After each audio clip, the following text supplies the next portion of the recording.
Hey guys, great to see you all back here. I had this super interesting question that kept me up, but not really. I still slept till morning. The question was, what would a four-dimensional alien see if it stepped into our three-dimensional world? But the thing is, I immediately realized we are the four-dimensional beings. If you look around, we seem like classic 3D creatures. The world we live in has length, width, and depth, all measurable.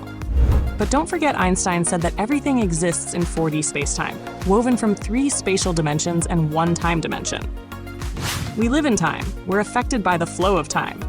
That's why we age, get old, and eventually, well, you know. So how can we possibly consider ourselves just 3D beings, completely separate from time? That's why at F5M, we think in a non-strict sense, humans, and by extension all life on Earth, are 4-dimensional life forms. 3 spatial dimensions and 1 time dimension. So for the context of this video, a true 4D being should be understood as one that exists in 4 spatial dimensions. The question is, what would they see when they look at our world? First, why even ask these questions? So far, Einstein's theory of relativity, over 100 years old, still holds up. That means our universe has 3 spatial dimensions and 1 time dimension. But that doesn't forbid it from having n other dimensions. String theory suggests that you, me, and our entire universe are made up of nearly infinite, tiny, vibrating rubber bands at different frequencies. In this model, the universe has up to 10 dimensions. Brian Greene, a string theorist at Columbia University, says that mathematics actually allows for a lot of spatial dimensions to coexist. The problem is, our brains aren't equipped to understand that. We see with our eyes and feel with our hands that space is only 3 directions: left, right, forward, back, up, down. So it can't grasp where other dimensions could possibly exist. Imagine you're on the 69th floor of a building looking down at the streets. From this height, you'd have to be eagle-eyed to spot the power lines strung across the road. To you, that wire looks like a one-dimensional object with only length. You wouldn't say you can see its width from over 200 meters away, right? But if you had super-duper binoculars, you'd see the wire's other dimensions. You'd even see ants crawling all over it, perhaps wondering what would happen if a 2D entity stepped into their 3D world. This example suggests that there might be different types of dimensions. There are the large, observable ones, and then there are the small, tiny ones. They're still there, all around us, but too small to perceive, just like the power line in the example. To visualize how a 4D alien would see us, let's seriously consider the ants question. What would a 2D creature see if it stepped into our 3D world? When you watch a movie, even though the characters on screen seem to have depth, they are fundamentally flat images. But when you put on 3D glasses, we see a world that is vividly 3-dimensional. We duck from bullets and debris as these fake 3D images fly towards us. Even though the 3rd dimension is artificial, our brain creates a real experience because, in reality, it lives in a world with 3 spatial dimensions, and it knows how to recreate that experience. A 2D creature wouldn't get it because its 2D brain, if it even has one, has never lived in the 3rd spatial dimension. In 1884, Edwin A. Abbott published Flatland, A Romance of Many Dimensions, telling the story of a square living in a flat, 2D world. There, the square is surrounded by circles, triangles, and rectangles. But from the square's perspective, they all just look like straight lines. One day, a sphere visits the square, but the square only sees it as a circle.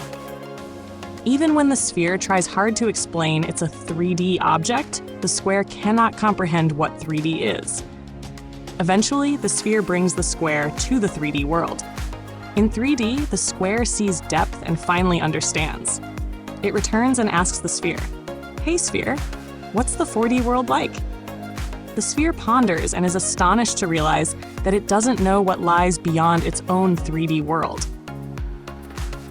If you're good at literature, you'll realize the sphere represents all of us. The square needed something in the 3D world to understand 3D. We're the same. Our brains need something from the 4D world to understand it. One of the ways to visualize 4D space is by looking at a tesseract. It's a 4D hypercube. made from 2D squares and 3D cubes, and you're viewing it on the 2D plane of your screen. Another easily visualizable 4D object is the Klein bottle. It's called a bottle, but it has only one surface, no inside or outside, no edge, and no volume. See how easy that was to visualize? If a 4D creature were to take us to visit their universe, you wouldn't see anything. 4D photons of light cannot interact with the photoreceptor cells in our 3D retinas to create an image, so you'd see nothing. You also couldn't move as you wished. Your muscles, motor nervous system, and vestibular system are designed to orient and move in the up-down, left-right, forward-back directions.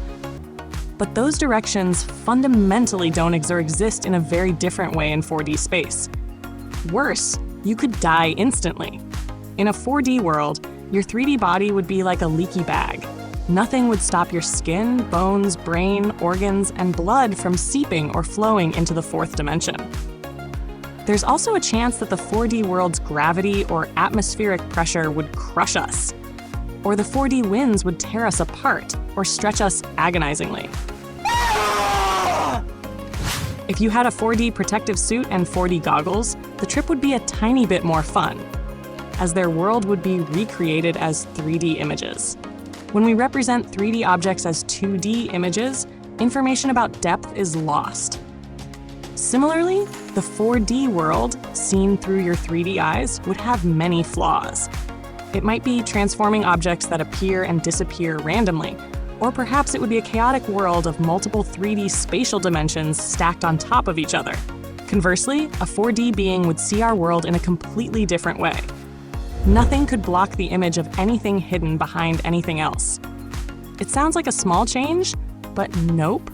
You would see everything stored in a safe, everything behind a wall, everything behind and inside of everything. You would see all the guts, all the blood clots, all the tumors hidden inside the body. Ladies, you'd be able to see into your husband's hearts, and even where they hide their secret money stash. It would be an incredible, overwhelmingly impressive world for a 3D creature used to physical barriers and concealment. And when we say overwhelming, we mean it literally.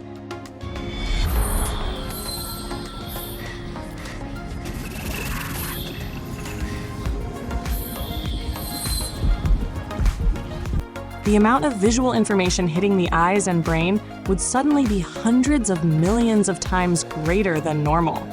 It might be too much for a 3D body to handle. Imagine suddenly having the superpower to hear and see everything all at once.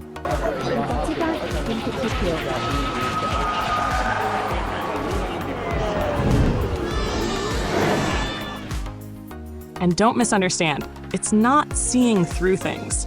It's that everything is laid bare at every level.